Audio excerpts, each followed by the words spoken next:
26 जनवरी को देश भर में 74वां गणतंत्र दिवस मनाया जा रहा है। गणतंत्र दिवस भारत का एक राष्ट्रीय पर्व है जो प्रति वर्ष 26 जनवरी को मनाया जाता है। इसी दिन साल 1950 को भारत सरकार अधिनियम 1935 को हटाकर भारत का संविधान लागू किया गया था। आपको जानकर हैरानी होगी कि 26 जनवरी को मनाए जाने वाले गणतंत्र दिवस को स्वतंत्रता दिवस के रूप में मनाया जाता था। आइए जानते हैं कि क्या है पूरी कहानी।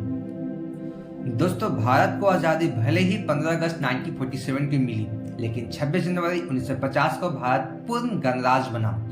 इसी दिन को पूरा भारत गणतंत्र दिवस के रूप में मनाता है। संविधान 26 नवंबर 1949 में पूरी तरह तैयार हो चुका था, लेकिन 2 महीने इंतजार करने के बाद इसे 26 जनवरी 1950 को लागू किया था। संविधान लागू करने के लिए 26 जनवरी की तारीख को इसलिए चुना गया क्योंकि साल 1930 में 26 जनवरी को देश के पहले प्रधानमंत्री जवाहरलाल नेहरू के नेतृत्व में इंडियन नेशनल कांग्रेस ने अंग्रेजी हुकूमत के खिलाफ पूर्ण स्वराज का ऐलान किया था। भारत के गणतंत्र की यात्रा कई सालों पुरानी है, जो 1930 में शुरू हुई थी, जिसके बाद सन 1930 से 15 अगस्त 1947 तक पूर्ण स्वराज दिवस यानी 26 जनवरी को ही स्वतंत्रता दिवस मनाया जाता था। दोस्तों, गणतंत्र राष्ट्र के बारे में 31 दिसंबर 1929 को रात में भारतीय राष्ट्रीय कांग्रेस के लाहौर सत्र में विचार किया गया था, जिसके लिए एक बैठक आयोजित की गई थी। यह बैठक पंडित जवाहरलाल नेहरू की अध्यक्षता में आयोजित की गई थी।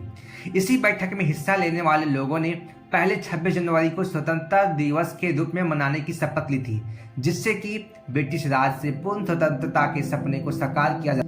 इसके बाद लाहौर सत्र में नागरिक अवज्ञा आंदोलन की रूपरेखा तैयार हुई और यह फैसला लिया गया कि 26 जनवरी 1930 को पूर्ण स्वराज दिवस के रूप में मनाया जाएगा।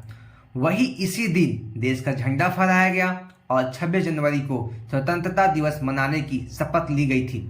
इसके लिए सभी क्रांतिकारियों और पार्टियों ने एकजुटता दिखाई थी। जहां भारत देश अंग्रेजों की गुलामी से 15 अगस्त 1947 को आजाद हो गया था, लेकिन जब 26 जनवरी 1950 को भारतीय संविधान अस्तित्व में आया, तब भारत को अपनी ताकत का एहसास हुआ। देश का संविधान 2 साल 11 महीने और 17 दिनों में तैयार किया गया था। ये कहना गलत नहीं होगा कि सही मायने में भारत को आजादी 26 जनवरी को ही मिली थी। इसके बाद देश के पहले राष्ट्रपति डॉक्टर राजेंद्र प्रसाद ने 26 जनवरी को देश भर में गणतंत्र दिवस मनाने की घोषणा की।